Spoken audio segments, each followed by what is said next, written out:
अस्सलाम वालेकुम दोस्तों, कीअं ठीक आहियो? मज़े में? उम्मीद आहे बिल्कुलु ठीक ठाक हूंदा। अॼु जेको असां सां गॾु गेस्ट मौजूद आहे सो बहितरीन एक्टर त आहे ही आहे, बहितरीन डायरेक्टर आहे, one and only Mohammad Ali Isani साहब।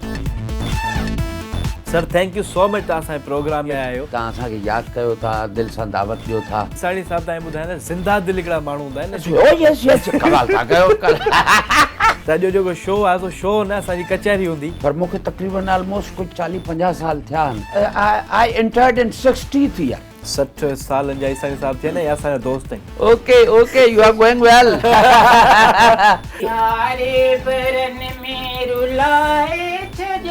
पहिरियों सवाल तव्हांखां इहो आहे, ही मर्द आहे औरत आहे? हे विच में अथव डिबक डिबक डी। मेहमान केरु आयो? असांजी मश्करी न सां नाहे संगत रखंदी आहे। इन वात जी वेल्डिंग छो नथो कराए? छा पर तव्हांजा सफ़ा माजड़ा आहिनि? छपर तव्हांजा सफ़ा माजड़ा सर पोइ ही मीडिया जी तरफ़ कीअं रुख थियो? त मां एक्सीडेंटल एक्टर थियुसि। जी ॾाढी ख्वाहिश आहे त मां तुंहिंजे ज़ाल जो कैरेक्टर कयां। अल्लाह साईं रहम कजां मुंहिंजे मथां। आई लव यू जानू।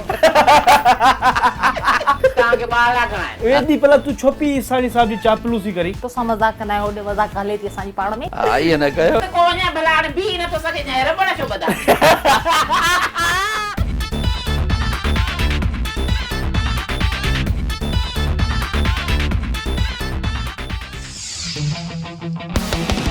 मज़ागिरी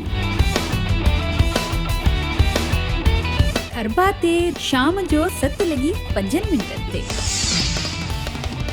सिर्फ कशिश टीवी ते।